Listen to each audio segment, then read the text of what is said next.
कहानी की शुरुआत होती है एक ऐसे ज़ॉम्बी से जिसकी पहली प्राथमिकता शिकार करना नहीं, बल्कि उस इंसान के बच्चे के लिए पाउडर्ड मिल्क और डायपर्स इकट्ठा करना है जिसे उसने गोद लिया है। बाकी सभी ज़ॉम्बीज उसे बेवकूफ़ समझकर उसका मजाक उड़ाते हैं, लेकिन उन्हें अंदाजा भी नहीं है कि ये बच्ची असल में इंसानियत के एम्प्रेस का पुनर्जन्म है। अपनी पिछली जिंदगी में उसने पूरी दुनिया पर राज किया था और अनगिनत मौत के खेल खेलकर सबसे ताकतवर एलियन रेसेस को धूल चटाई थी, लेकिन अंत में उसे धोखे से फंसा लिया गया। स्टारी ज़ब ब्रूड मदर के हाथों उसकी मौत हुई, पर अब वो अपोकलिप्स की शुरुआत से ठीक 50 साल पहले फिर से पैदा हुई है। हालांकि इस वक्त वो सिर्फ एक बेबस मासूम बच्ची है और हमारा प्रोटैगनिस्ट, जो अभी अभी इस दुनिया में आया था, एक हमले का शिकार होकर ज़ॉम्बी बन चुका है। खुशकिस्मती से उसके अंदर की ह्यूमन कॉन्शियसनेस अभी भी जिंदा है। एक दुकान के रेफ्रिजरेटर से चुराए हुए फ्रोजन मीट पर वो 1 महीने तक जिंदा रहा, लेकिन अब वो मांस सड़ने लगा है। वैसे तो ज़ॉम्बीज को ऐसी चीजें पसंद आती हैं, पर उसका इंसानी दिमाग इसे स्वीकार नहीं कर पा रहा। अब और कोई रास्ता न देख वो सामान तलाशने के लिए एक साधारण ज़ॉम्बी का भेष भरता है, और जैसे ही वो एक घर के किचन में दाखिल होता है, उसे अचानक बगल के कमरे से एक बच्चे के रोने की आवाज़ सुनाई देती है। बेडरूम का दरवाज़ा खोलने पर उसे वहां एक अजीब सी गर्माहट महसूस होती है, जो लिविंग रूम में फैले खून के धब्बों से बिल्कुल उलट है।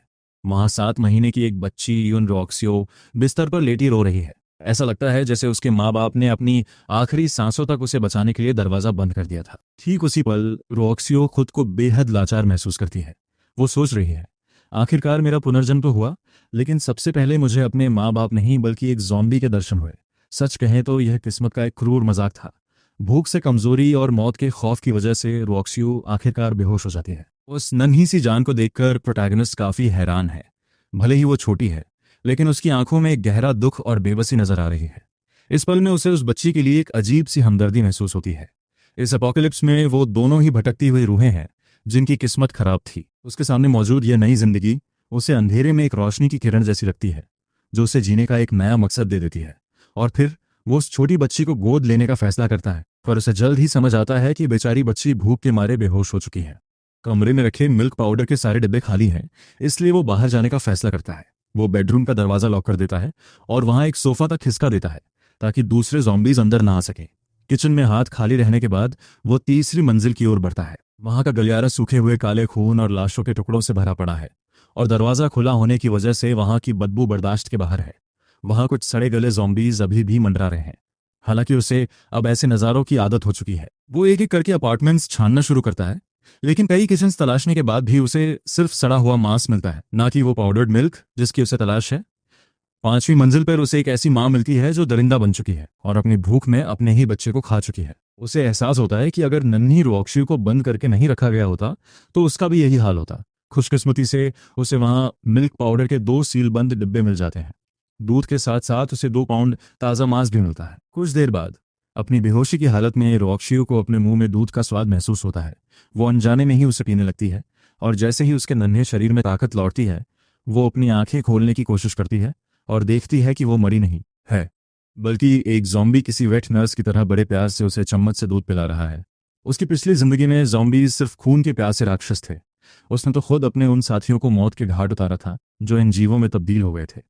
वो सोचती है, क्या ये ज़ॉम्बी मुझे बाद में खाने के लिए पाल रहा है? जाहिर है उसे नहीं पता कि वो बच्ची क्या सोच रही है। उसे तो बस उसे दोबारा आंखें खोलते देख राहत महसूस हो रही है, क्योंकि उसने काफी समय से कुछ नहीं खाया था। दूध का एक कटोरा उसे संतुष्ट करने के लिए काफी नहीं है। सच तो यह है कि उसे अभी भी भूख लगी है। एक पल के लिए वो अपनी हालत भूलकर बोलने की कोशिश करता है, पर उसके गले से सिर्फ एक धीमी सी गुर्राहट निकलती है। वो तुरंत अपना मुंह बंद कर लेता है। वो चुपचाप मुड़कर 3 कटोरे दूध और तैयार करता है, जब तक कि उसका पेट नहीं भर जाता। उसे एहसास होता है कि एक बच्चे को पालना कोई आसान काम नहीं है। उसे समझ आता है कि उसे बहुत सारा मिल्क पाउडर ढूंढना होगा, जो अच्छी बात है कि लंबे समय तक खराब नहीं होता। आखिरकार रॉक्सियो पेट भरकर चैन से लेट जाती है। उसे यह पूरी स्थिति बिल्कुल अजीब लग रही है। वो महसूस कर सकती है कि यह ज़ॉम्बी महज एक लो लेवल क्रीचर है जो अभी कुछ समय पहले ही बदला है। इस रैंक के ज़ॉम्बी में जरा भी अक्ल नहीं होनी चाहिए, और वो समझ नहीं पा रही कि यहाँ हो क्या रहा है। लेकिन अनगिनत मुसीबतों से बची एक एम्प्रेस होने के नाते रॉक्सियो धीरे धीरे खुद को संभाल लेती है। डर अधीर है, पर वो अपनी किस्मत को स्वीकार करने का फैसला करती है। वो सोचती है, अगर ये मुझे खाना भी चाहता है तो कम से कम मैं भूखे पेट तो नहीं मरूंगी। और इसमें उसकी कोई गलती भी नहीं थी। कई दिनों की भूख और दहशत में उसे थका दिया था, और तनाव कम होते ही वो एक गहरी नींद में सो जाती है। उसे सोता हुआ देखकर प्रोटैगनिस्ट के चेहरे पर एक मुस्कान आ जाती है। दुनिया खत्म होने के बाद ये पहली बार था जब उसे सुकून महसूस हुआ। वो जानता है कि इस 7 मंजिला इमारत में एक बच्चे को अकेला छोड़ना उसे मौत के मुंह में धकेलने जैसा है, इसलिए वो उसे अपने साथ ले जाने का फैसला करता है। दूसरी मंजिल सुरक्षित नहीं है, लेकिन 7वीं मंजिल यानी टॉप फ्लोर थोड़ी ज्यादा सिक्योरिटी देता है। शायद इसलिए क्योंकि ये कॉम्प्लेक्स पुराना है, यहाँ ज़ॉम्बीज की तादाद काफी कम है। हालांकि इन जीवों ने मुख्य रास्तों को बंद कर रखा है और वो जानता है कि बच्ची को लेकर सड़कों पर घूमना ठीक नहीं होगा। इसके बजाय वो अपने क्रोबार को मजबूती से पकड़ता है। वो रास्ते में आने वाले ज़ॉम्बीज को पीछे से एक जोरदार वार करके आसानी से ढेर कर देता है। एक बार जब बच्ची सुरक्षित जगह पहुंच जाती है तो वो खुद को साफ करता है और साफ कपड़े पहनता है। जख्मों को छोड़ दिया जाए तो अब वो लगभग एक आम इंसान जैसा दिख रहा है। लेकिन असली जैकपॉट उसे अपार्टमेंट के अंदर मिलता है। वहां उसे बेबी सप्लाईज का लगभग एक पूरा सेट मिल जाता है, जिसे शायद कोई परिवार भागते वक्त जल्दबाजी में छोड़ गया होगा। शायद उसकी हालिया भाग दौड़ की वजह से उसके अंग जो ज़ॉम्बी बनने के बाद जकड़ गए थे, अब थोड़े ज्यादा कोऑर्डिनेटेड महसूस हो रहे हैं। यह वाकई एक अजीब बदलाव है। अब वो इंसानों की तरह साधारण हरकतें भी कर पा रहा है। हालांकि वो इस बात से उलझन में है और वो इस पर ज्यादा ध्यान ना देकर अपना सारा फोकस नन्ही रोक्सियो पर लगाता है। जैसे ही वो डायपर उठाता है और उसे बदलने की तैयारी करता है, रोक्सियो के दिमाग में एक चौंकाने वाला ख्याल आता है। सच कहें तो उसने इतनी देखभाल की उम्मीद नहीं की थी। अगर पहले दूध पिलाने से वो उलझन में थी, तो अब डायपर बदलने के तरीके को देखकर उसे एक बात का यकीन हो गया है। उसे पूरा भरोसा है कि इस ज़ॉम्बी के अंदर की ह्यूमन कॉन्शियसनेस अभी भी बाकी है। अपनी पहली मुलाकात की बारीकियों को याद करते हुए उसे एहसास होता है कि वो बाकी ज़ॉम्बीज जैसा बिल्कुल नहीं है। वो देखती है कि वो दरवाजे के कुंडे घुमा सकता है, ताले खोलने के लिए क्रोबार का इस्तेमाल कर सकता है और दूध भी तैयार कर सकता है। इनमें से कोई भी काम एक आम ज़ॉम्बी की फितरत में नहीं होता। उसे पक्का यकीन हो जाता है कि उसकी इंसानी इच्छाशक्ति अभी भी जिंदा है, क्योंकि सिर्फ एक इंसानी दिमाग ही एक ज़ॉम्बी की खून की प्यास को काबू कर सकता है। लेकिन अगले ही पल रोक्सियो की आंखें हैरानी से फटी की फटी रह जाती हैं। उसे एहसास होता है कि उसके सामने खड़ा यह ज़ॉम्बी कोई औरत नहीं है। उसने कभी नहीं सोचा था कि एक डायपर बदल के चक्कर में उसे अपनी मर्यादा का बलिदान देना पड़ा, पर वो जल्द ही इस ख्याल को छोड़ देती है। आखिरकार दोबारा जन्म लेना ही अपने आप में एक चमत्कार है। चूंकि इस ज़ॉम्बी ने उसकी जान बचाई है, वो तय करती है कि ऐसी छोटी बातों पर ध्यान देना बेकार है। रोक्सियो उसे अपने जकड़े हुए अंगों के साथ अपनी मदद करने की जद्दोजहद करते हुए देखती है। वो बड़ी अनाड़ियत से उसका डायपर बदलता है और ये नज़ारा उसे भावुक और दुखी दोनों कर देता है। वो कल्पना करने लगती है कि इस ज़ॉम्बी की जिंदगी कैसी रही होगी। वो सोचती है शायद अपोकलिप्स से पहले इसका भी एक खुशहाल परिवार होगा। उसकी तन्हाई का ख्याल और ये सोचकर कि वो किसी भी ग्रुप का हिस्सा नहीं बन सकता, रोक्सियो के दिल को छू जाता है। वो उसी पल उसे अपने ज़ॉम्बी फादर के रूप में स्वीकार करने का फैसला कर लेती है। अपने नए घर को व्यवस्थित करने के बाद वो खाने की ज़रूरत के बारे में सोचता है और तय करता है कि उसे और सामान जमा करना होगा। हालांकि दिन के उजाले में बाहर जाना दूसरे सर्वाइवर्स का शक पैदा कर सकता है।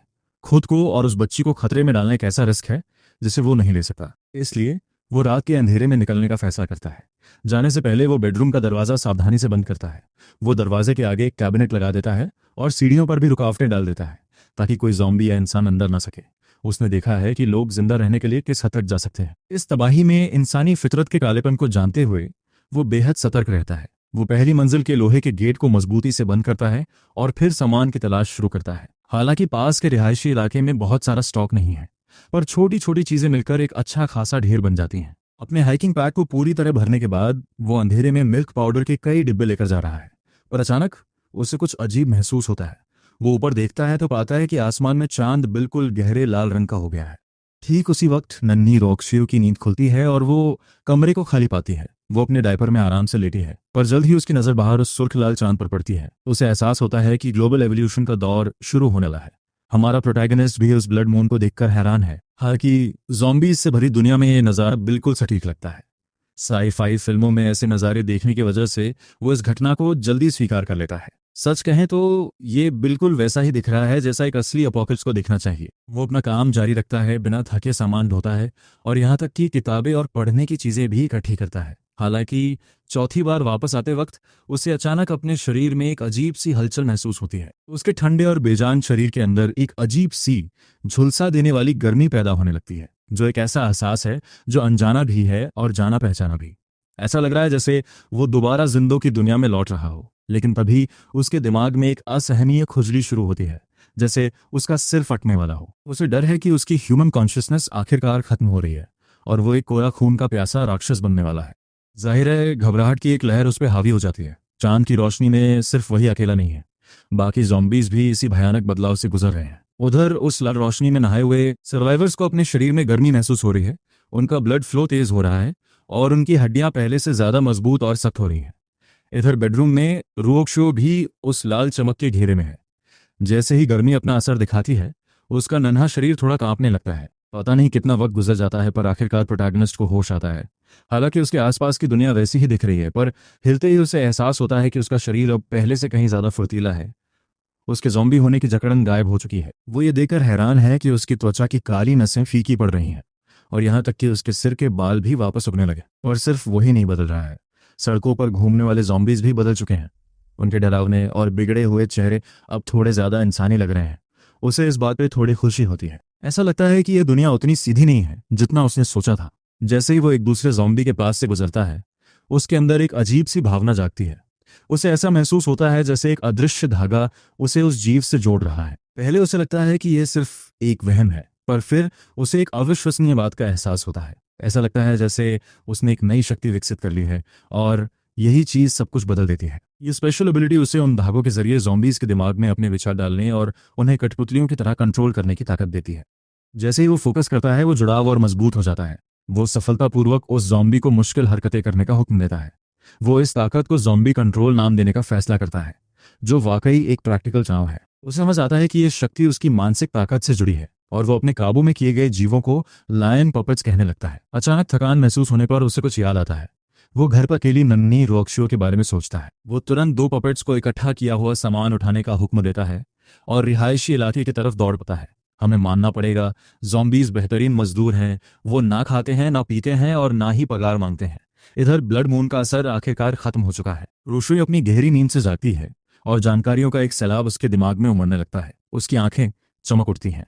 उसे एहसास होता है कि इस बार चीजें अलग हैं। अपनी पिछली जिंदगी के उलट उसने टेलीकाइनेसिस की शक्ति जगा ली है। उसे पता चलता है कि अब वो अपनी इच्छा शक्ति से चीजों को हिला सकती है। लेकिन सबसे बड़ा सरप्राइज यह है कि उसने समय को काबू करने की अपनी पुरानी ताकत यानी टाइम कंट्रोल को भी वापस पा लिया है।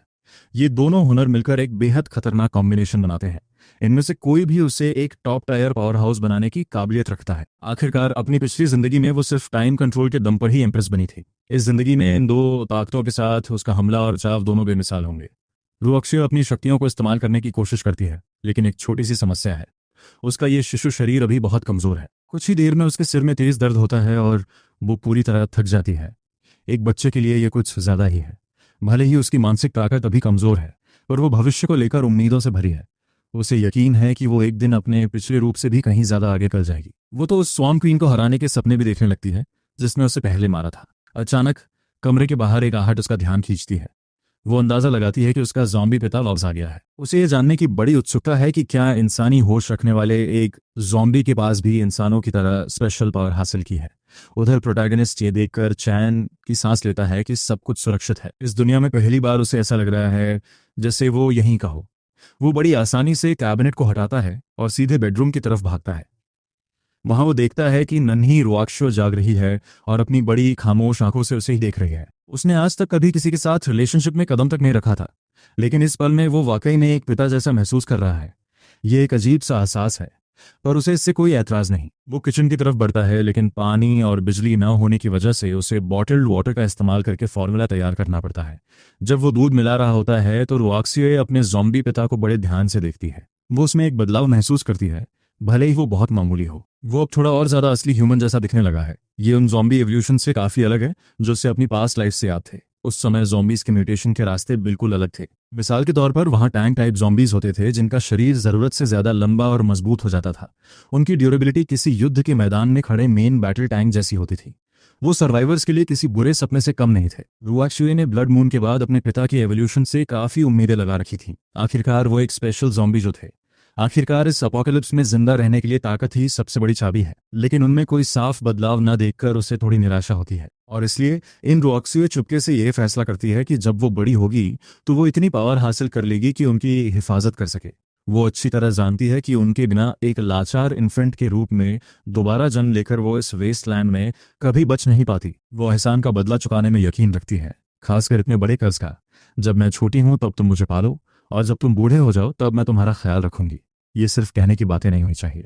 इसके अलावा वो ज़ॉम्बी एवोल्यूशन के राज भी जानती है। उनके एवोल्यूशन का मुख्य तरीका जिंदा चीजों को खाना है, लेकिन एक और रास्ता भी है, ज़ॉम्बी ब्रेन्स के अंदर मिलने वाले गोल्डन न्यूक्लियाई को हासिल करना। वो खास zombies जिनमें असाधारण एबिलिटीज जाती हैं, चाहे वो किसी भी टाइप के हों, उनके दिमाग के अंदर आखिरकार एक गोल्डन न्यूक्लियस बन ही जाता है। उसे भरोसा है कि अपनी पास्ट लाइफ की नॉलेज का इस्तेमाल करके वो इन न्यूक्लिया को छीन सकती है, ताकि उसके पिता एक हाई लेवल ज़ॉम्बी में इवॉल्व हो सके। उस स्टेज पर पहुंचकर वो फिर से बोलने की काबिलियत हासिल कर लेंगे और उनका शरीर दोबारा एक ह्यूमन स्टेट की तरफ बदलने लगेगा। हमारा प्रोटैगनिस्ट, जो उसकी इन बड़ी योजनाओं से बेखबर है, उसे इस तरह टकटकी लगाकर देखते देख काफी मजा ले रहा है। हालांकि वो अभी बोल नहीं सकता, लेकिन वो इस नन्ही जान से बात करने के लिए जेस्चर्स का इस्तेमाल करता है। वो उसे बताना चाहता है कि उसने 2 ज़ॉम्बी बॉडीगार्ड्स का इंतजाम कर लिया है और उसके लिए खिलौने भी लाया है। जाहिर है, खिलौनों के साथ साथ वो कुछ जहर भी लाया है, यानी मुश्किल एग्जाम प्रेप बुक्स का एक ढेर। उसे अचानक एहसास होता है कि उसने अभी तक उसका कोई नाम नहीं रखा है। चूंकि वे 7th फ्लोर पर रहते हैं, इसलिए वो उसे चिची का निकनेम देने का फैसला करता है, इस उम्मीद में कि यह नाम उन्हें 7th फ्लोर के उनके छोटे से घर के अच्छे पलों की याद दिलाता रहेगा। वो रात भर में इकट्ठा किए गए सप्लाईज से काफी संतुष्ट है। उसका मानना है कि ये उसके और चिची के लिए लंबे समय तक काफी होंगे। अपोकलिप्स के अनिश्चित मिजाज को देखते हुए वो कुछ समय के लिए घर पर रहकर चीजों को देखने का फैसला करता है। एक बार जब सुरक्षा पक्की हो जाएगी तो वो फिर से बाहर निकलेगा। लिविंग रूम में वो लगभग आधा मीटर लंबी एक स्टील मशटी उठाता है। कोई सोच ही सकता है कि इसका पिछला मालिक आखिर क्या काम करता होगा जिसके पास ऐसा हथियार था। ये बहुत ही तेज है। हालांकि उसने कभी सोर्ड्समैनशिप नहीं सीखी, लेकिन अपनी ताकतवर ज़ॉम्बी फिजिक की वजह से वो मशटी को बहुत ही आसानी से घुमा सकता है। उसे मार्शल आर्ट्स वाली फिल्मों और किताबों के मूव्स याद आते हैं और वो वहीं लिविंग रूम में उनकी प्रैक्टिस करने लगता है। इस ब्लेड के साथ उसे लगता है कि वो किसी भी खतरे से निपट सकता है। लेकिन जब वो अपनी ब्लेड वर्क की प्रैक्टिस में व्यस्त है, नन्ही रुआक्शुआ अपना आराम पूरा करके एक बार फिर अपने मन को एकाग्र करना शुरू कर देती है। वो अपनी इनेट टैलेंट को निखारना शुरू करती है और अपनी नई जागी हुई टेलेकिनेसिस पर काबू पाने के लिए अपना पूरा ध्यान लगाती है। हम देखते हैं कि वो नाइट स्टैंड पर रखी एक चांदी की नीडल पर कॉन्सेंट्रेट करती है। हालांकि उसका कंट्रोल अभी धीमा और लड़खड़ाता हुआ है, लेकिन वो नीडल हवा में तैरने लगती है और देखते ही देखते वक्त गुजर जाता है और पलक झपकते ही 2 दिन बीत जाते हैं। दोनों ही काफी व्यस्त रहे हैं। नन्ही रुआक्शुआ को दूध पिलाने के बाद हमारे प्रोटैगनिस्ट को अचानक बाहर से एक अजीब शोर सुनाई देता है। बालकनी की खिड़की से बाहर देखने पर हमें नीचे सड़क पर 2 ज़ॉम्बीज दिखाई देते हैं। अजीब बात यह है कि वे खाने के लिए नहीं लड़ रहे हैं, वे बस एक दूसरे को चीर फाड़ रहे हैं। ये अजीब बर्ताव ज़ॉम्बी हैबिट्स के बारे में उसकी सारी जानकारी के खिलाफ है। चूंकि 7th फ्लोर साफ तौर पर देखने के लिए बहुत ऊंचा है, इसलिए वो नीचे जाकर जांच करने का फैसला करता है। वो स्थिति को करीब से देखने के लिए 4th फ्लोर पर जाता है। एक ज़ॉम्बी लगभग 2 मीटर लंबा है, जिसके पास अपार शक्ति और एक विशाल शरीर है। दूसरा दुबला पतला है, लेकिन उसके पंजे खंजर जितने तेज हैं। यह एक हाई डिफेंस वाले टैंक टाइप और जानलेवा रफ्तार वाले एजिलिटी टाइप के बीच की जंग है। एजिलिटी टाइप की अटैक पावर बहुत ज्यादा है, लेकिन वो अपने दुश्मन की मोटी चमड़ी को भेदने के लिए संघर्ष कर रहा है। एक खतरनाक लड़ाई के बाद टैंक अपनी ताकत का इस्तेमाल करता है। वो फुर्तीले वाले को दूर फेंक देता है और फिर एक आखिरी बेरहम मुक्के से उसका सिर कुचल देता है। खोपड़ी के अवशेषों में से वो एक चमकता हुआ व्हाइट न्यूक्लियस बाहर निकालता है। हमारा प्रोटैगनिस्ट इन दोनों की जबरदस्त ताकत देखकर दंग रह जाता है, जो उसकी अपनी ताकत से कहीं ज्यादा है। उसे सुकून मिलता है कि उसने घर से बाहर निकलने के मामले में सावधानी बरती। ऐसा लगता है कि दुनिया उसकी कल्पना से भी ज्यादा क्रूर है। वो अपनी खुद की एवोल्यूशन को लेकर ढिलाई बिल्कुल नहीं बरत सकता। तभी वो देखता है कि टैंक उस न्यूक्लियस को बाहर निकालता है। उसके अंदर भी इसे पाने की एक तीव्र इच्छा जाग उठती है। इंस्टिंक्टिवली उसे महसूस होता है कि यह न्यूक्लियस उसके अपने शरीर के लिए बहुत फायदेमंद होगा। कोई सोच ही सकता है, क्या ये पूरी बेरहम जंग सिर्फ दूसरे के सिर के अंदर मौजूद न्यूक्लियस को हथियाने के लिए लड़ी गई थी? वो देखता है कि वो विशाल ज़ॉम्बी उस सफेद इनाम को निगल लेता है।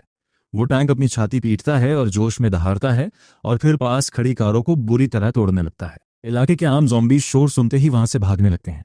वे सभी दूरी बनाए रखना ही बेहतर समझते हैं, क्योंकि वे इस इवॉल्व्ड मॉन्स्टर के प्रति एक गहरा डर महसूस कर रहे हैं। सच कहें तो इसमें उनकी कोई गलती भी है। वो अंदाजा लगाता है कि ये न्यूक्लिया ही एक ज़ॉम्बी की इवॉल्व्ड एबिलिटीज को बढ़ाने की असली चाबी है।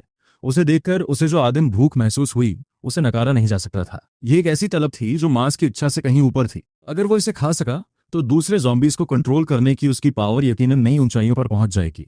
हालांकि आमने सामने की लड़ाई में वो इस राक्षस का मुकाबला करने के लायक नहीं है। तभी उसकी नजर किचन में रखे एक गैस टैंक पर पड़ती है और एक चालाकी भरी योजना आकार लेने लगती है। इसी बीच नन्ही रुआश्री को भी बाहर का शोर सुनाई देता है। वो सड़क को तो नहीं देख सकती, लेकिन अपनी पास्ट लाइफ के आधार पर वो अच्छी तरह जानती है कि क्या हो रहा है। ब्लड मून के बाद दुनिया प्यूरिफिकेशन के अपने चरम दौर में पहुंच चुकी है। ज़ॉम्बीज और जंगली जानवर इवॉल्व होने के लिए एक दूसरे का कत्ल कर रहे हैं, जबकि ह्यूमन सर्वाइवर्स अपना शिकार शुरू कर रहे हैं। आगे चलकर इन न्यूक्लिया का फायदा उठाने के लिए कल्टीवेशन के तरीके विकसित किए जाएंगे।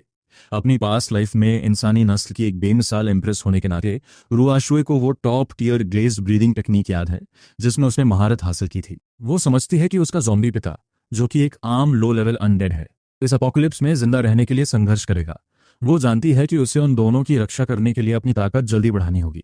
हालांकि वो अभी सिर्फ एक इन्फेंट है, फिर भी वो अपनी कल्टीवेशन की प्रैक्टिस कर सकती है। ब्लड मून के बाद हवा में घुले एनर्जी पार्टिकल्स का इस्तेमाल करके वो अपनी टेक्निक को सर्कुलेट करना शुरू करती है। जैसे ही प्रक्रिया शुरू होती है, उसका नन्हा शरीर कांपने लगता है। एनर्जी पार्टिकल्स धीरे धीरे उसके शरीर में समाने लगते हैं। रुआचुए खुद को खुशनसीब मानती है कि उसका पुनर्जन्म अपोकलिप्स के शुरुआती दौर में हुआ है, जिससे उसे दूसरों से आगे निकलने का मौका मिल गया। एनर्जी के आने से उसकी हड्डियां ज्यादा मजबूत हो जाती हैं और यहाँ तक कि उसकी कमजोर टेलीकाइनेटिक पावर्स को भी एक जरूरी बढ़ावा मिलता है। सच कहें तो वो बहुत जल्दी सीखती है। जब हमारा प्रोटैगनिस्ट नीचे से बेडरूम में वापस आता है तो वो उसके शरीर को कांपते हुए देखता है। ये सोचकर कि उससे ठंड लग गई है, वो जल्दी से एक रजाई उठाता है और उसे बड़े प्यार से उड़ा देता है। रुआक्शुए की आंख अचानक खुल जाती है और उसके चेहरे पर चिंता देख उसे काफी मजा आता है। फिर भी उसे उसके पिता जैसे प्यार की गर्माहट महसूस होती है। अपनी पिछली जिंदगी में एक अनाथालय में पली बड़ी होने के कारण ये पहली बार है जब उसने ऐसा पिता जैसा स्नेह महसूस किया है। ये एक नया और अजीब एहसास है। एक बार जब वो देख लेता है कि नन्ही रुआक्शुए ठीक है, तो वो बाहर मौजूद इवॉल्व ज़ॉम्बी से निपटने की योजना बनाने लगता है। ऐसे खतरनाक खतरे को जल्दी खत्म करना जरूरी है। शाम तक वो अपने मानसिक कंट्रोल में लायन पपेट नंबर 1 को उस टैंक ज़ॉम्बी को उकसाने के लिए भेजता है जो उस वक्त एक दुकान के अंदर अपने इनाम को पचा रहा था। पपेट एक गमला उस टैंक पर दे मारता है और तुरंत वहां से भाग निकलता है और उस राक्षस को सफलतापूर्वक गैस टैंक से भरी एक दुकान की तरफ ललचा ले जाता है। जैसे ही पपेट दुकान के अंदर घुसता है, वो विशाल टैंक अंदर घुसाता है और उसका भारी भरकम शरीर एंट्रेंस को चकनाचूर कर देता है। जाहिर है ये एक जाल था। उस राक्षस ने तुरंत पहले पपेट को टुकड़ों में कुचल दिया। उसी पल लायन पपेट नंबर 2 अंदर आता है, दरवाजा बंद करता है और लाइटर से गैस जला देता है। धमाके के बीच फंसा हुआ वो टैंक ज़ॉम्बी आग की लपटों के बीच दर्द से कराहते हुए चीखने लगता है। वो दुकान से बाहर निकलने के लिए छटपटाता है। आखिरकार धमाके के बाद वो प्रवेश द्वार पर ही ढेर हो जाता है। वो जल्दी से पपेट से अपना ध्यान हटाता है और उस राक्षस के जले हुए अवशेषों को देखता है।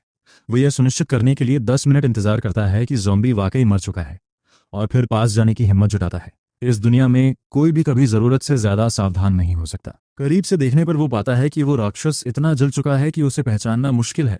उसका शरीर बुरी तरह क्षतिग्रस्त हो चुका है। वो अपनी मशेटी घुमाता है और वार में अपनी पूरी ताकत झोंक देता है। काफी मेहनत के बाद वो खोपड़ी के पिछले हिस्से को तोड़ देता है और उसे लाल रंग की झलक वाला एक व्हाइट न्यूक्लियस मिलता है। इस इनाम का लालच पहले से भी कहीं ज्यादा गहरा है। उसके ऑब्जर्वेशन के हिसाब से जहां प्योर व्हाइट न्यूक्लियर आम है, वहीं यह रंगीन वाला प्यूरिफिकेशन प्रोसेस की एक हाई स्टेज को दर्शाता है, जो कि वाकई एक दुर्लभ चीज है। और इस तरह उसके अगले कदम की बुनियाद तैयार हो गई। क्रिस्टल को सुरक्षित रखने के बाद उसने 2 सलामत ज़ॉम्बीज को अपने नए लायन पपेट्स के तौर पर चुना। कॉम्प्लेक्स में लौटने पर उसने उन्हें प्रवेश द्वार पर तैनात कर दिया। वो अकेला 3rd फ्लोर की तरफ बढ़ा। एक बार जब उसे यकीन हो गया कि वो सुरक्षित है, तो वो खुद को उस क्रिस्टल की तरफ खींचने से और नहीं रोक सका और उसे पूरा निगल गया। जैसे जैसे क्रिस्टल ने उसके शरीर को बदला, उसकी स्किन और भी ज्यादा ह्यूमन अपीयरेंस की तरफ बढ़ने लगी। सिर्फ बेहतर दिखने के अलावा उसकी फिजिकल स्ट्रेंथ और एजिलिटी में भी थोड़ा सुधार हुआ। चक्कर आने के एक छोटे से पल के बाद उसका दिमाग असाधारण रूप से साफ हो गया। उसकी 5 इंद्रियां और भी तेज हो गईं, जिससे ज़ॉम्बीज को कंट्रोल करने का काम अब लगभग आसान लगने लगा।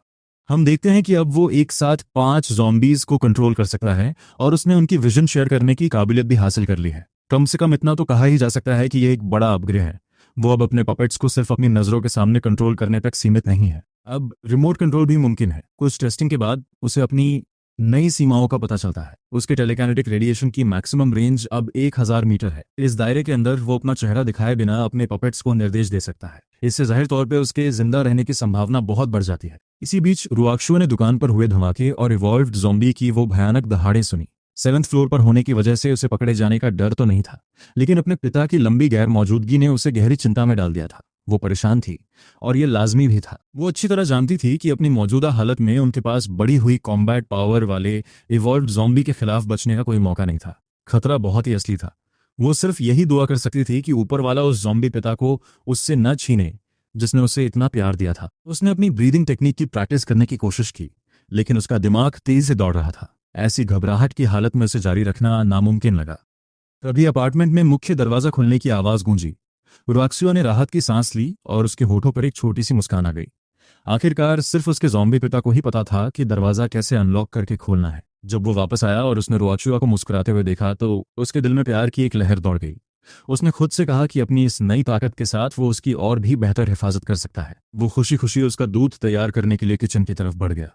उसे इतने इत्मीनान से दूध पीते देख उसे ऐसा लगा जैसे उसके सड़ते हुए शरीर में अचानक जान आ गई हो। अगले 2 दिनों तक उसने अपने पॉपेट्स को गाइड करने के लिए अपनी टेलीकिनेसिस का इस्तेमाल किया, पड़ोस में सप्लाईज की तलाश की और निचली मंजिलों को एक वेयर हाउस में बदल दिया। बेबी सप्लाईज और खाने के अलावा वो कई ऐसे टूल्स भी ढूंढने में कामयाब रहा जो अनडेड से निपटने के लिए काफ़ी काम आने वाले थे।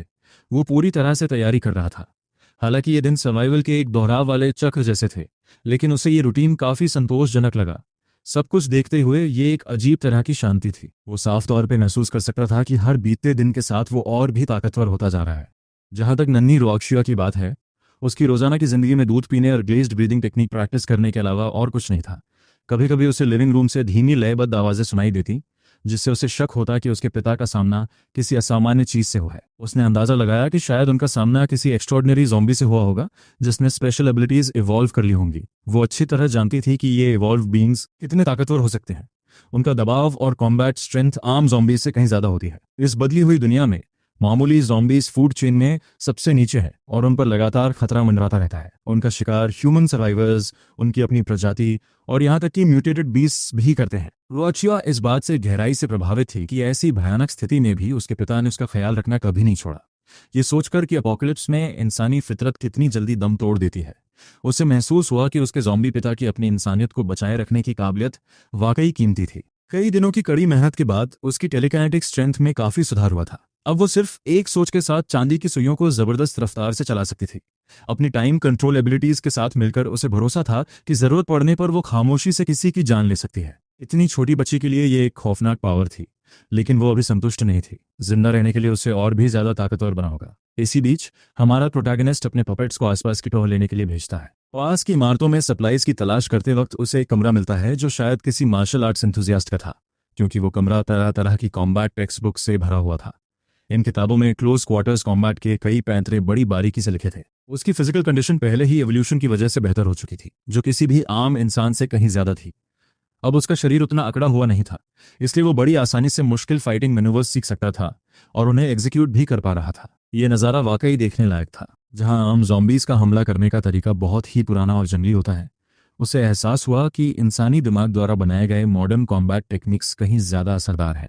उसने अब अपनी मूवमेंट्स और वेपन्स को लड़ाई के दौरान पूरी एफिशिएंसी के साथ इस्तेमाल करना शुरू कर दिया। सच कहें तो वो बहुत जल्दी चीजें सीख रहा था। कॉम्बैट के कुछ बुनियादी उसूलों को समझने के बाद उसने अपने पपेट्स को 6th फ्लोर के लिविंग रूम में बुलाया ताकि वो हाथों हाथ प्रैक्टिस शुरू कर सके। जैसे ही उसने उन पर से अपना टेलीकाइनेटिक कंट्रोल हटाया, वे उसके लाइव स्पारिंग पार्टनर्स बन गए। आखिर किसे पता था कि मार्शल आर्ट्स जानने वाला ज़ॉम्बी इतना खौफनाक हो सकता है। लेकिन असली प्रैक्टिस के दौरान उसे समझ आया कि सिर्फ थियरी और सेल्फ स्टडी के भरोसे रहना किसी असली लड़ाई की अफरा तफरी को झेलने के लिए काफी नहीं है। उसने महसूस किया कि सिर्फ असली कॉम्बैट ही उसके सेंस ऑफ डिस्टेंस और दुश्मन के रिएक्शंस को भांपने की काबिलियत को निखार सकता है। यही असली महारत की चाबी थी। बार बार की कड़ी मेहनत और थका देने वाली प्रैक्टिस के बाद उसकी फाइटिंग स्किल्स में जबरदस्त सुधार आया। अब वो आम ज़ॉम्बीज के फ्रंटल अटैक्स को बड़ी आसानी से झेल सकता था। एक नौसिखिए से वो अब एक सच्चा फाइटर बन चुका था, जिसके पास अपनी असली तकनीक थी। इसके अलावा उसने पाया कि वो अब एक साथ कई काम यानी मल्टीटास्क बड़ी सफाई से कर सकता है। वो अपनी कॉम्बैट फॉर्म्स की प्रैक्टिस भी कर रहा था और साथ ही साथ अपने पपेट्स को कंट्रोल करके और सप्लाईज भी ढूंढ रहा था। काफी प्रोडक्टिव दोपहर थी, है ना? हमारा प्रोटैगनिस्ट अपने पपेट्स के शेयर्ड विजन के जरिए पूरे इलाके पर नजर रख रहा था। तभी उसकी नजर बिल्डिंग 1 की 3rd फ्लोर पर कुछ अजीब चीज पर पड़ी। 2 आम ज़ॉम्बीज वहां सप्लाईज ढूंढ रहे थे, तभी अचानक एक ब्लड रेड फिगर वहां प्रकट हुई। उसकी रफ्तार इतनी भयानक थी कि वो अपने पीछे बस एक धुंधली परछाई छोड़ रही थी। अगर जमीन पर उसके पैरों के निशान न होते तो उसे लगता कि उसकी आंखों का धोखा है। उसने तुरंत अपने पपेट्स को उस क्रिम्सन शैडो का पीछा करने का हुक्म दिया। कुछ मिनटों बाद उसे आखिरकार उस क्रीचर की एक साफ झलक मिली। उसका रूप बेहद घिनौना था। खाल उधड़ी हुई थी और दांत और जीभ किसी भयानक राक्षस की तरह म्यूटेट हो चुके थे।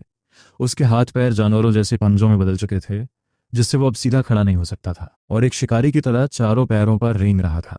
लेकिन उसकी रफ्तार और एक्सप्लोसिव पावर बेमिसाल थी, जिसकी मदद से वो दीवारों और छतों पर बड़ी आसानी से चढ़ सकता था। एक असली नाइटमेयर, क्या आप सहमत नहीं हैं?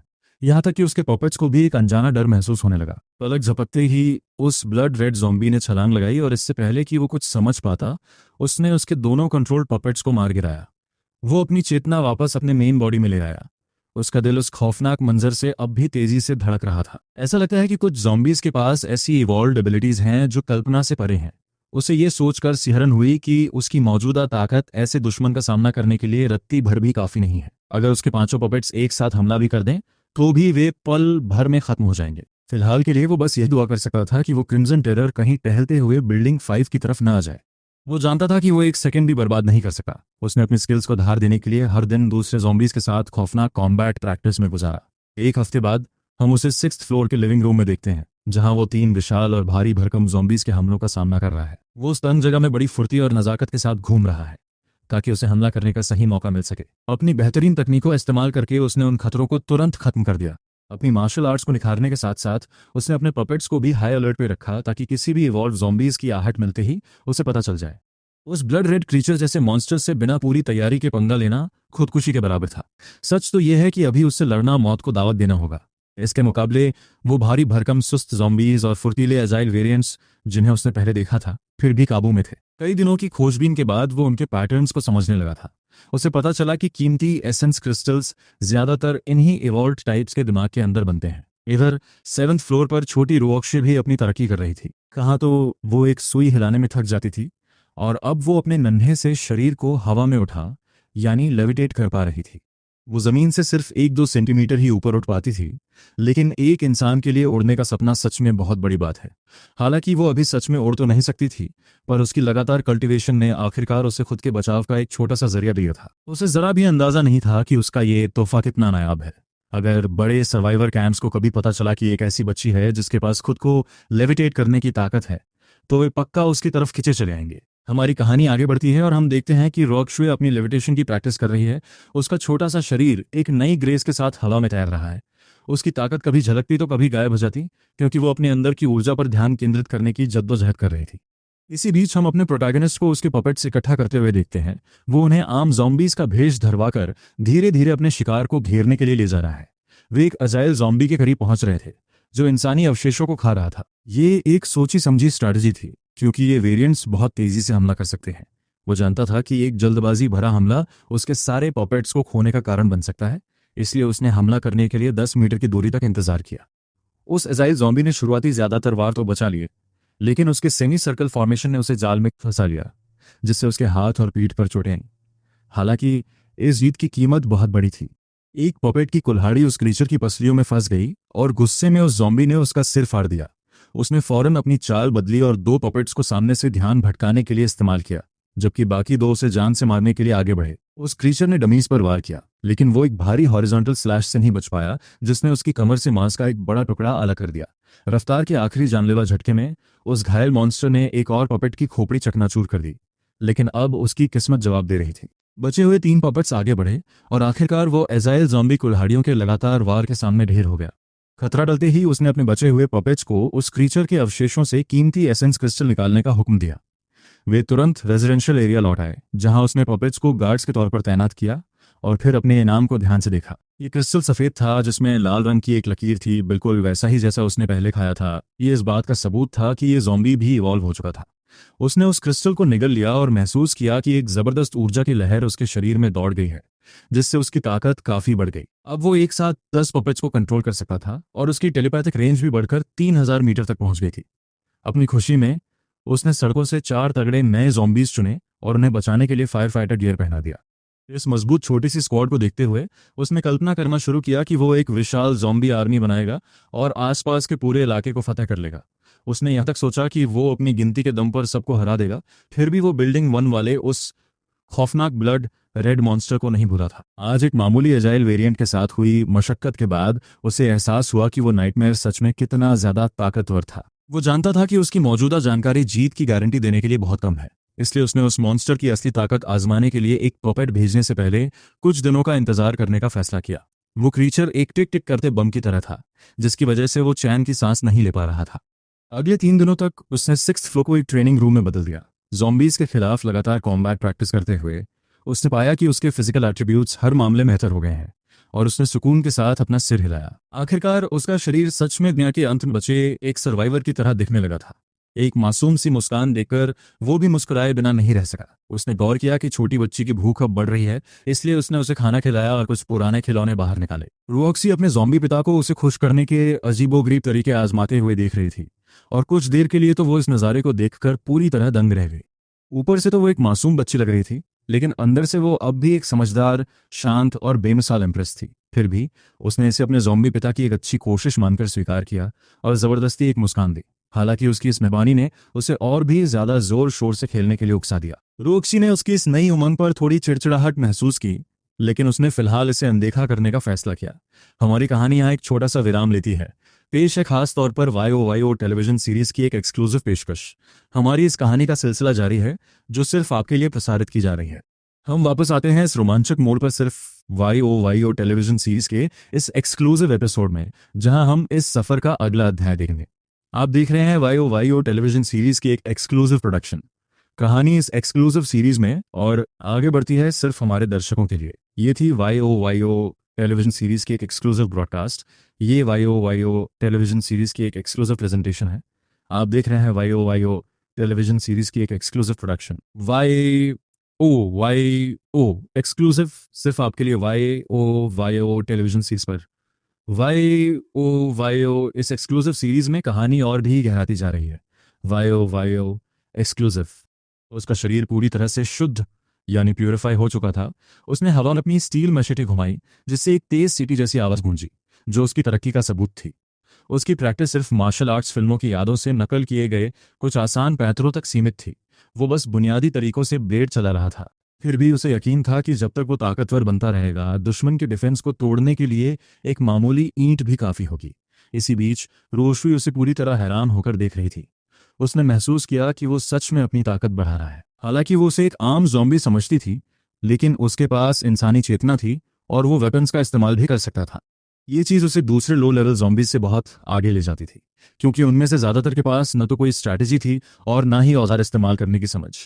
लेकिन एक पूर्व एम्प्रेस होने के नाते रोशवी कॉम्बैट और मार्शल आर्ट्स की माहिर थी, और उसे उसके ब्लेड चलाने का तरीका बहुत ही कमज़ोर लगा। सच कहें तो उसे लगा कि उसकी स्किल्स बहुत ही घटिया हैं। कोई भी असली योद्धा उसके ज़ॉम्बी पिता को एक पल में मौत के घाट उतार सकता था। उसने गौर किया कि वो उसे घूर रही है, और उसे लगा कि वो उसके स्टाइल से इम्प्रेस हो गई है, इसलिए वो और भी ज्यादा जोश के साथ दिखावा करने लगा। अगले कुछ दिनों में उसने छोटी रोशवी को 6th फ्लोर के लिविंग रूम में आज़ादी से घूमने दिया, जिसे उसने अपनी ट्रेनिंग के लिए पूरी तरह साफ कर दिया था। ये जगह 7th फ्लोर के बंद कमरे के मुकाबले कहीं ज्यादा रोशन और खुली थी। जहां वो अपने फाइटिंग स्टाइल की प्रैक्टिस करता, वहीं रोशवी के अपने अलग ही प्लान्स थे। वो लिविंग रूम में सीधा चलने की प्रैक्टिस करती और साथ ही साथ चुपके से अपने टेलीकाइनेटिक पावर्स को निखारती। वो उसके पास रहकर हर दिन और भी ताकतवर होती जा रही थी। वो हर गुजरते दिन के साथ और भी मजबूती से चल रही थी, बिल्कुल किसी होनहार बच्चे की तरह। फिर भी रोशवी के अंदर का डर बढ़ता जा रहा था, क्योंकि अब खून का रंग बदलने लगा था। इस बदलाव के बाद ज़ॉम्बीज और जानवर दोनों ही बहुत तेजी से इवॉल्व हो रहे थे। वो जानती थी कि एक आम ज़ॉम्बी के लिए आगे चलकर जिंदा रहना बहुत मुश्किल होगा। उसे जल्द से जल्द ताकतवर बनना ही होगा, या कम से कम इस तबाही भरी दुनिया में बोझ बनने से बचना होगा। जब वे दोनों ट्रेनिंग कर रहे थे, तभी अचानक एक भयानक आवाज गूंजी। इमारत के बाहर से गुस्से भरी दहाड़ सुनाई दी। खतरे को भांपते हुए उसने तुरंत अपना विजन अपने लायन पपेट्स पर स्विच किया, और उसे हरियाली के बीच 2 म्यूटेटेड ज़ॉम्बीज दिखाई दिए। वे दोनों एक भयंकर लड़ाई में उलझे हुए थे। एक करीब 2.5 मीटर ऊंचा विशाल टैंक टाइप ज़ॉम्बी था, जिसके मुक्कों में इतनी ताकत थी कि वे हवा चीर रहे थे। उसके हर पंच से जमीन पर गहरे गड्ढे हो रहे थे।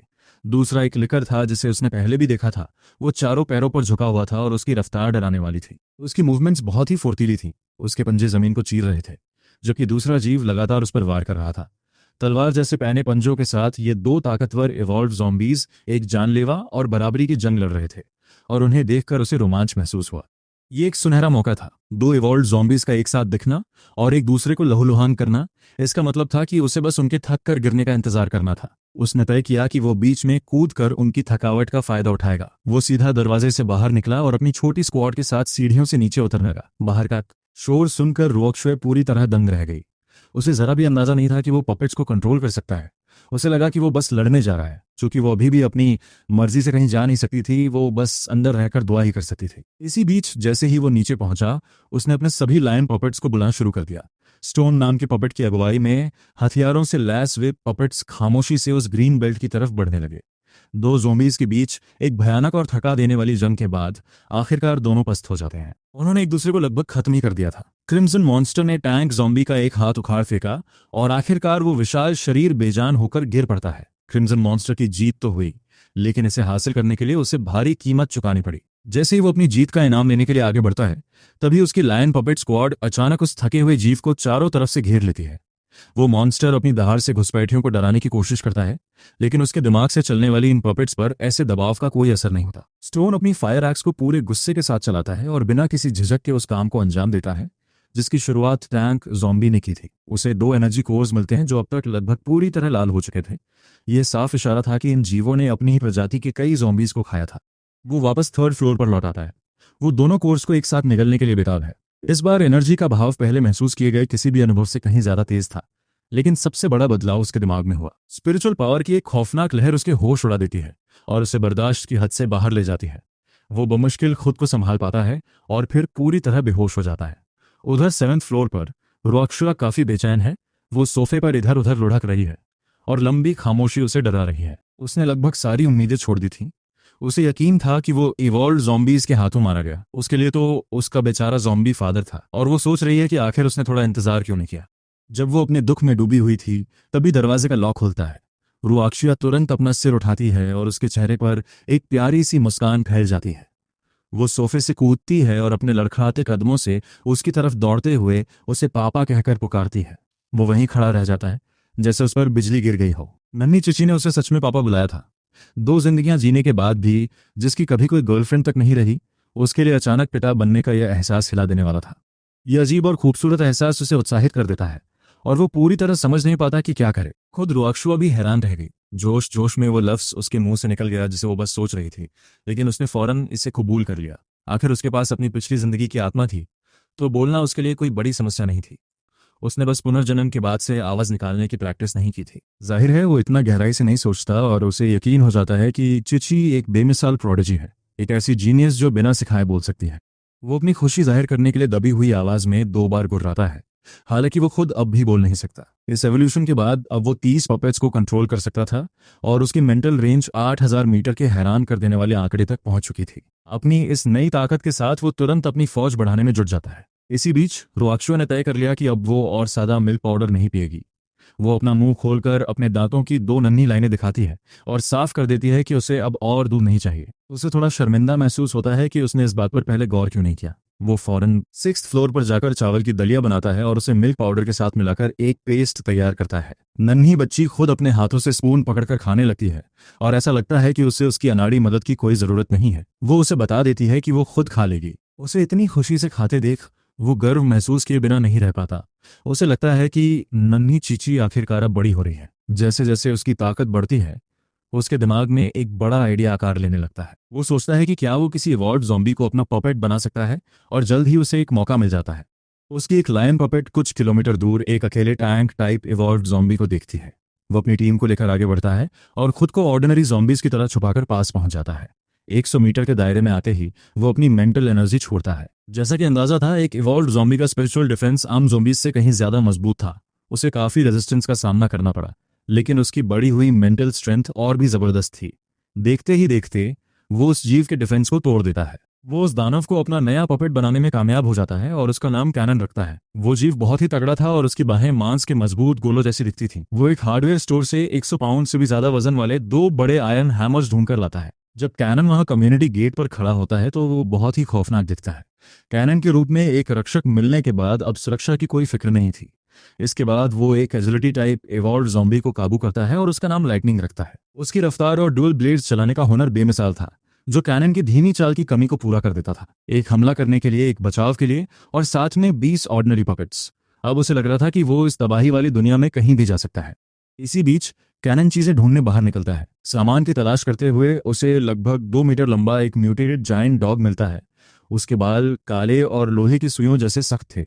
वो किसी जंगली सुअर जैसा मजबूत था और ये पहली बार था जब उसका सामना किसी ऐसे म्यूटेट जीव से हुआ जो इंसान नहीं था। वो फौरन कैनन को कंट्रोल करता है और एक भारी हैमर के वार से उस कुत्ते का अगला पैर चकनाचूर कर देता है। अगले वार में उसका सिर कुचल जाता है और उस कुत्ते के दिमाग से उसे एक व्हाइट क्रिस्टल मिलता है।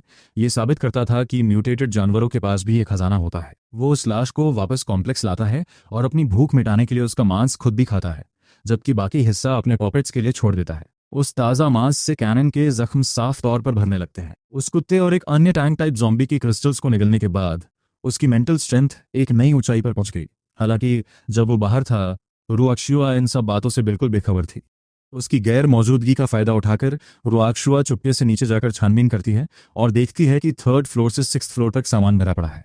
वहां मिल्क पाउडर के पहाड़ थे, बॉटल वाटर की छत तक लगी कतारें थीं और बच्चों के सामान की कोई कमी नहीं थी। वो दंग रह गई कि उसके ज़ॉम्बी फादर ने इतना सारा सामान आखिर जमा कैसे किया।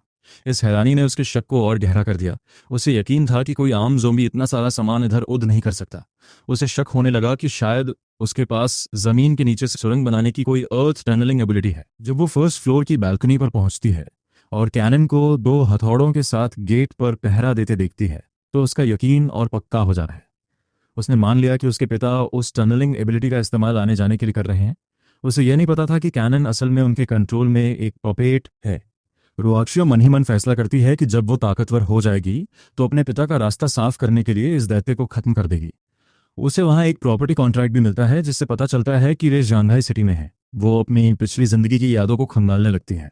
उसे याद आता है कि जांघाई सिटी में 2 बड़े पावर हाउसेस थे, जिनमें से एक मशहूर महिला थी जिसे 9 डेथ डीमन कॉप कहा जाता था। हमें पता चलता है कि जांघाई सिटी की मिलिट्री ने शहर के बाहर ही एक सर्वाइवर बेस बना लिया है। वो उस फ्लायर को पढ़ने के बाद उसे बेकार समझकर फेंक देता है। एक ज़ोंबी होने के नाते इंसानी अड्डों में उसकी कोई दिलचस्पी नहीं थी। इधर रुआक्शिया भी नफरत के साथ उस फ्लायर को मरोड़ देती है।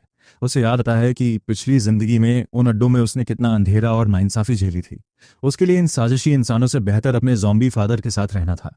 जैसे जैसे वो अपनी ताकत बढ़ा रहा था, पास के स्टेशन की एक महिला ऑफिसर सू मुचिंग अपने कुछ साथियों के साथ एक ट्रक की तलाश में सनशाइन कॉम्प्लेक्स पहुंचती है। वो चाहती थी कि उस ट्रक की मदद से सर्वाइवर्स को शहर से बाहर ले जाया जा सके, लेकिन गेट पर उसका सामना भयानक कैनन से होता है। जब पत्थर फेंकने से भी बात नहीं बनी तो वो अपनी पिस्टल निकालकर गोली चला देती है। यह हरकत हमारे नायक को बहुत गुस्सा दिलाती है। मकसद चाहे जो भी हो, उसके पपेट्स पर गोली चलाने वाले को वो जिंदा नहीं छोड़ता।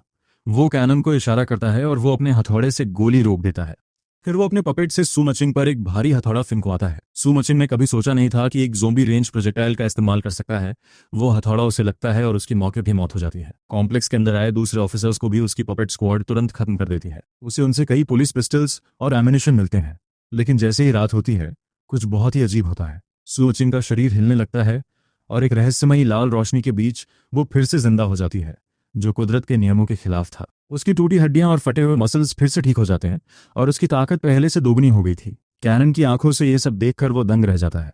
ऐसा लग रहा था जैसे वो पुलिस वाली मौत के मुंह से वापस आ गई हो। सू मचिंग खुद भी हैरान थी, लेकिन ये देखकर कि उसके जख्म भर चुके हैं और ताकत बढ़ गई है, उसे शक हुआ कि शायद वो रेजरेक्शन एबिलिटीज वाली एक इवॉल्व बन चुकी है। अगले दिन वो वापस कॉम्प्लेक्स आती है और इस बार उसके साथ हथियारों से लैस ऑफिसर्स की एक बड़ी टीम थी। वो बहुत गुस्से में था। उसे लगा कि उसने इस औरत का किस्सा खत्म कर दिया है, लेकिन वो फिर से मुसीबत खड़ी करने आ गई। वो उसे घेरने के लिए 3 इवॉल्व्ड ज़ॉम्बीज भेजता है, लेकिन सू मचिंग की नई ताकत उसे हमलों से बचने में मदद करती है। जब वो अपने मार्क्समैन रूममेट को गोली चलाने का हुक्म देता है, तब भी वो ज्यादातर गोलियों से बच जाती है, जब तक कि उसे आखिरकार हमला करने का मौका नहीं मिलता। इस बार वो उसे पूरी तरह कुचल देता है ताकि कोई गुंजाइश ना रहे, लेकिन उसी रात फिर से वही सिलसिला शुरू हो जाता है।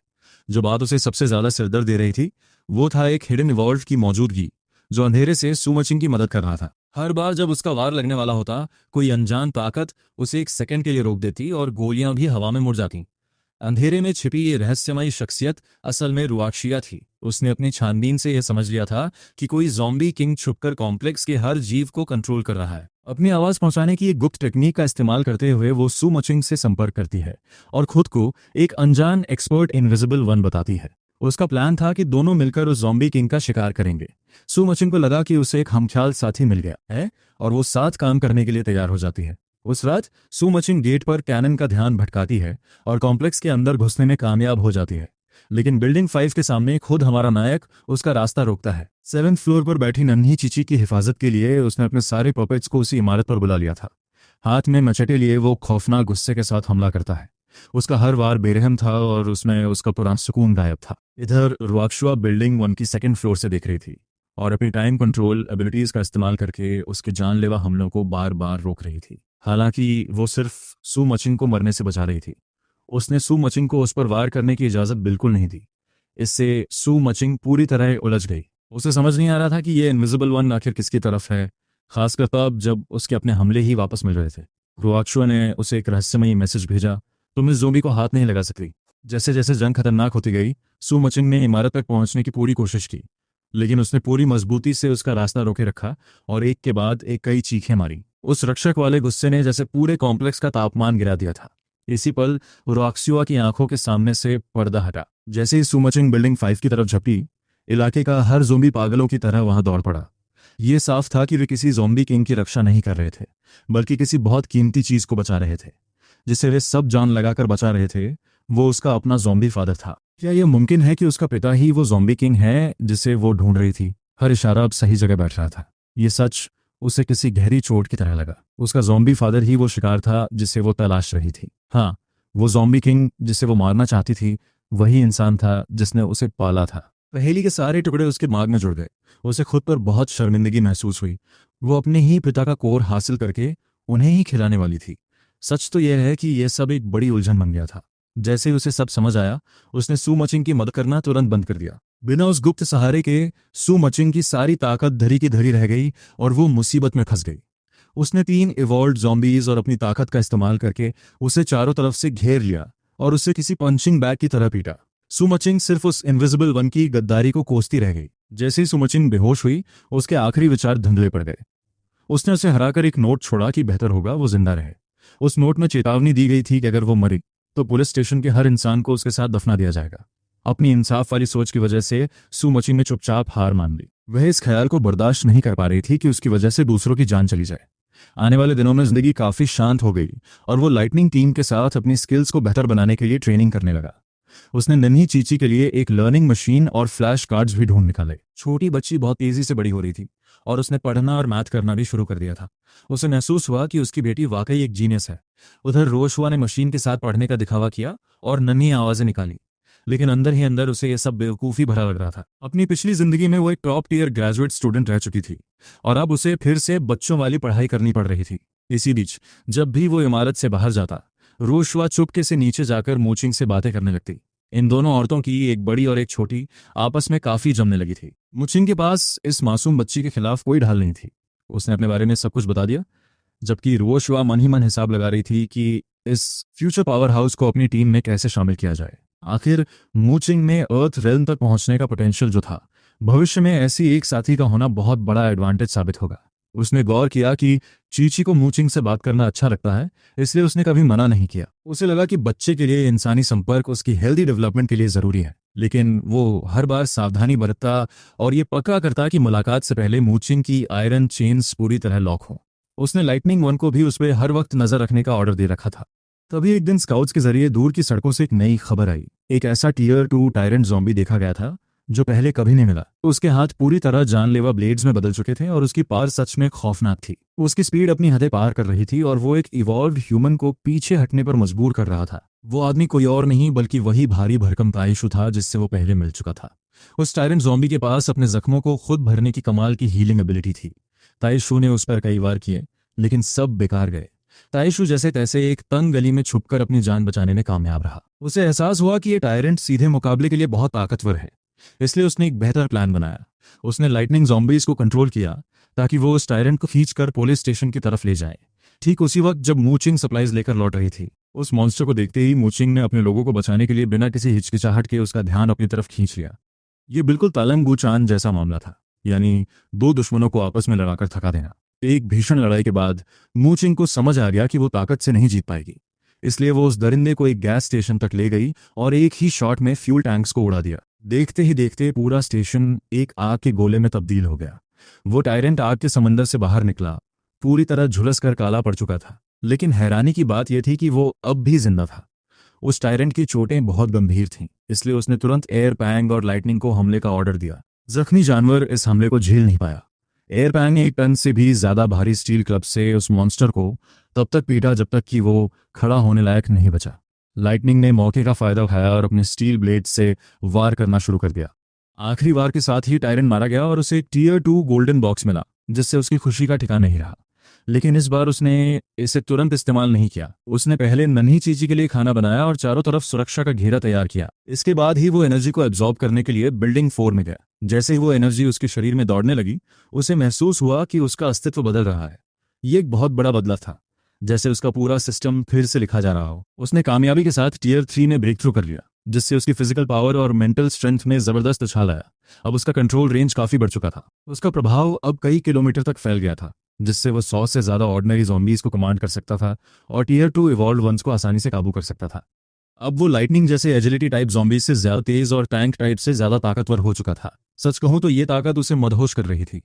उसे लगा कि अपोकलिप्स में जिंदा बचे एक असली योद्धा को ऐसा ही होना चाहिए। टीयर 3 पहुंचने के तुरंत बाद उसने एक और विशाल टीयर 2 टैंक ज़ॉम्बी को अपनी सेना में शामिल किया। एक छोटी कार जितना बड़ा ये नया साथी एयर टैंक था, जिसे 1 टन भारी मेटल स्टाफ दिया गया। उसका एक वार किसी भी कार को कबाड़ बना सकता था और उस दरिंदे की एक लात कंक्रीट की दीवारों में छेद कर देती थी। मेन गेट पर एयर पैंक के होने से अब इवॉल्व ज़ॉम्बीज भी पास आने की हिम्मत नहीं करते थे। इसी बीच हमें पता चलता है कि रुओ शुआ भी गुपचुप तरीके से टीयर 3 तक पहुंच चुकी है।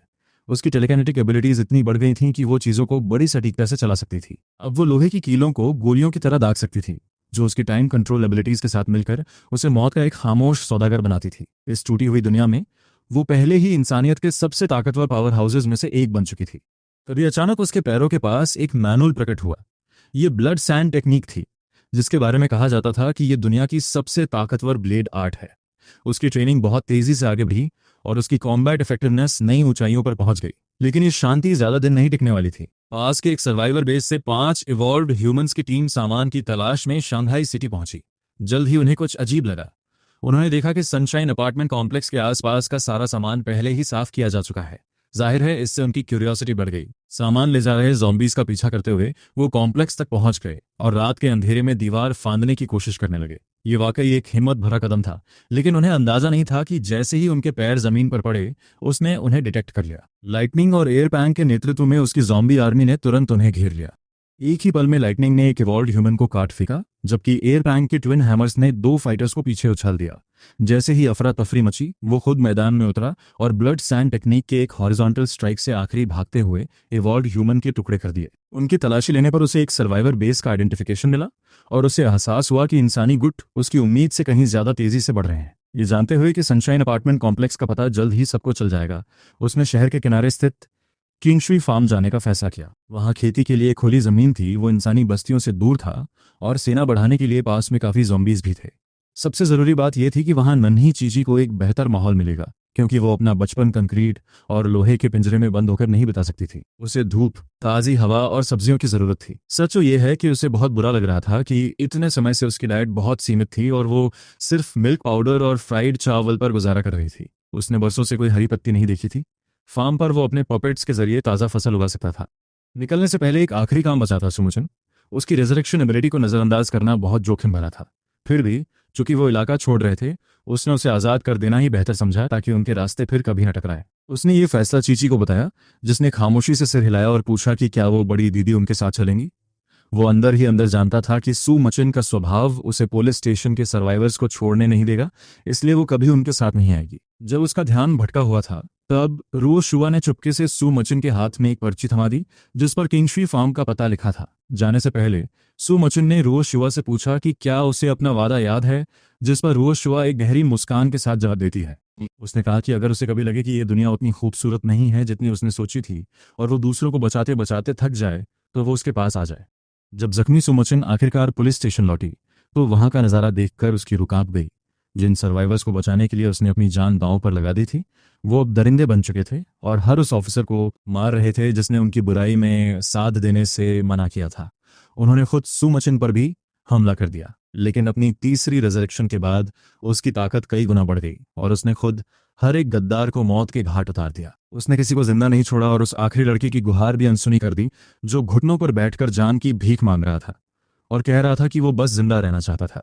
जैसे ही सुमचिन मुड़ी, पीछे से एक पिस्टल की आवाज आई। वो तुरंत पीछे पलटी और एक ही वार में उसकी पसलियां चकनाचूर कर दी। आखिर क्यों? उन्होंने उससे झूठ क्यों बोला? जमीन पर बिखरी लाशों को देखकर सुमचिन का दिल राख हो गया और उसे रुओशुआ की बातें याद आईं। उसने पूछा था कि क्या ये नीच जानवर उसकी कुर्बानी के लायक है। किंगशी फार्म वाली पर्ची को देखते हुए सुमचिन ने आखिरी बार उस स्टेशन को देखा जिसकी उसने कभी सेवा की थी, और फिर वो रात के अंधेरे में ओझल हो गई। उधर सनशाइन अपार्टमेंट कॉम्प्लेक्स में नन्ही चीची निकलने की तैयारी कर रही है। 100 से ज्यादा भारी ट्रक्स का एक बड़ा काफिला निकल पड़ा और हर ट्रक की ड्राइविंग सीट पर एक ज़ॉम्बी पपेट बैठा था। उनके पीछे आर्चर पपेट्स की पूरी तरह आर्म्ड फौज तैनात थी। ज़ॉम्बीज को ट्रक चलाते देखना किसी सर्वाइवर के होश उड़ाने के लिए काफी था। पास की दुकान में सामान ढूंढ रहा एक इवॉल्व्ड ह्यूमन यकीन ही नहीं कर पाया जब उसकी खिड़की के सामने से 5 भारी ट्रक्स गुजरे। उसने शीशे के पीछे उन डरावने ज़ॉम्बीज को देखा और सोचने लगा कि कहीं उसे भ्रम तो नहीं हो रहा। भला मरे हुए लोग गाड़ी चलाना कब से सीख गए? रास्ते में शोर ने कई इवॉल्व ज़ॉम्बीज को अपनी तरफ खींचा, लेकिन उसने अपनी टेलीकाइनेसिस का इस्तेमाल करके उन्हें अपनी सेना में शामिल कर लिया। ताकत कम होने के बजाय और बढ़ गई। जैसे ही वो जियानहाई सिटी जू के पास पहुंचे, एक गोल्डन टीयर 2 म्यूटेंट पाइथन ने रास्ता रोक लिया। वो करीब 20 मीटर लंबा था और उसके सुनहरे स्केल्स धातु की तरह चमक रहे थे। उसने पलक झपकते ही 2 आर्चर्स को जिंदा निगल लिया। उसने फौरन एयरपैन को आगे भेजा, जिसने अपनी स्टील क्लब उस सांप के सिर पर दे मारी।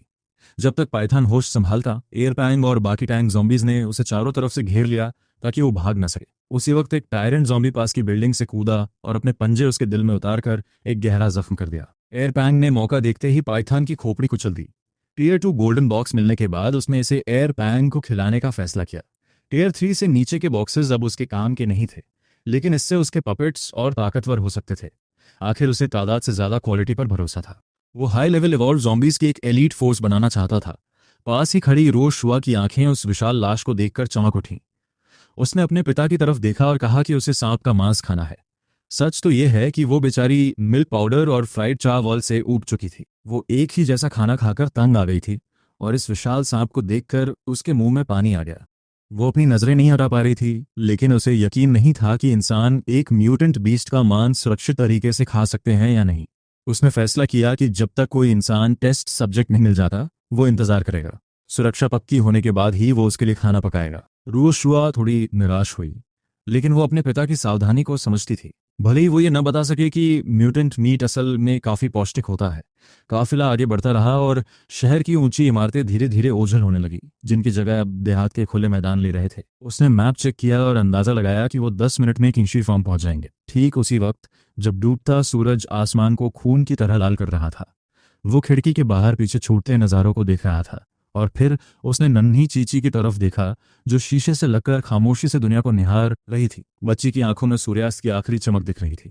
अपने पुनर्जन्म के बाद ये पहली बार था जब उसने सनशाइन अपार्टमेंट कॉम्प्लेक्स छोड़ा था। उसने प्यार से बच्ची के गाल खींचे और नन्ही चीची ने मुस्कुराते हुए कहा कि ये दुनिया कितनी बड़ी है।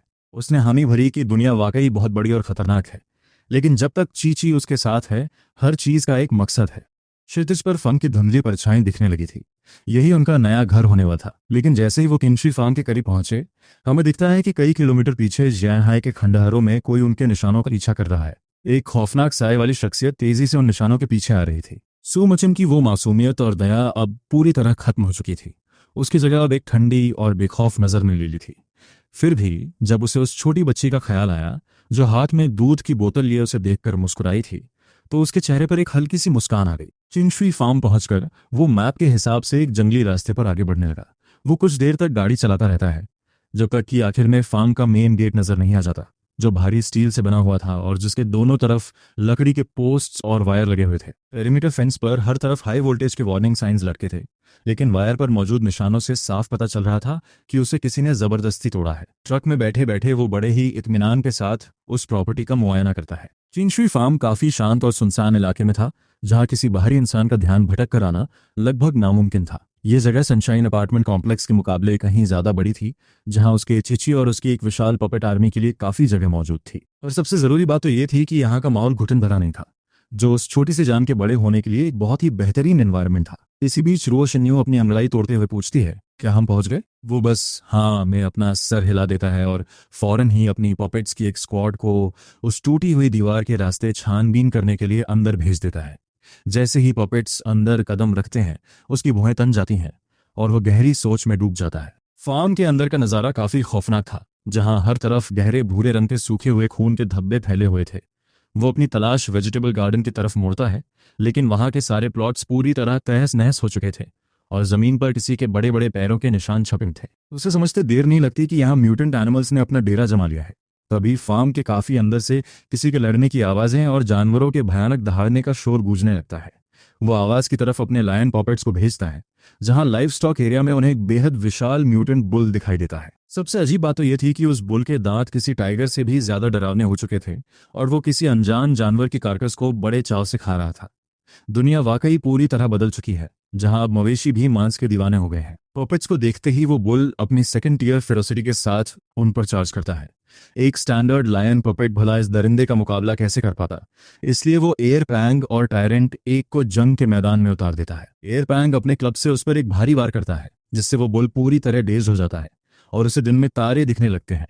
तभी टायरेंट एक उसे खत्म करने के लिए आगे बढ़ता है। टायरेंट के पंजों ने उसके शरीर पर एक गहरा घाव कर दिया है, हालांकि उस जीव की हाइड अब पहले से कहीं ज्यादा टफ और रेजिलिएंट हो चुकी थी। शुरू करने से पहले आज का पहला टारगेट सेट करते हैं। इस वीडियो पर 2K लाइक्स का एम। अगर आपको ये जर्नी पसंद आ रही है, अगर हर एपिसोड आपको फील होता है, तो लाइक बटन दबाओ और 2K का टारगेट मिलकर कंप्लीट करते हैं। आपका एक लाइक सिर्फ बटन नहीं, ये प्रूफ है कि आप इस स्टोरी का पार्ट हो। चैनल को सब्सक्राइब करके बेल ऑन कर दो, ताकि हर नया एपिसोड, हर नया ट्विस्ट सबसे पहले आप तक आए। और हाँ, आज का सबसे इंपॉर्टेंट मिशन। हर इंसान एक वीडियो को 3 टाइम्स हाइप कर सकता है, तो अभी के अभी 3/3 हाइप पॉइंट्स कंप्लीट करो। ये सिर्फ नंबर्स नहीं हैं, ये डिसाइड करेगा कि नेक्स्ट एपिसोड फुल पावर के साथ आएगा या नहीं। इतनी मेहनत और टाइम लगता है हर एपिसोड में। अगर सपोर्ट स्ट्रांग रहा तो सीरीज और भी इंटेंस होगी, लेकिन अगर रिस्पॉन्स वीक रहा तो शायद ये जर्नी यहीं रुक सकती है, या फिर आगे सिर्फ मेंबर्स के लिए कंटिन्यू होगी। डिसीजन आपके हाथ में है। 2K लाइक सेम कंप्लीट करो, 3/3 हाइप फिनिश करो, लाइक और सब्सक्राइब करो और कमेंट में लिखो मिशन कंप्लीट। ये सिर्फ चैनल नहीं, हमारी कम्युनिटी का पावर मोमेंट है।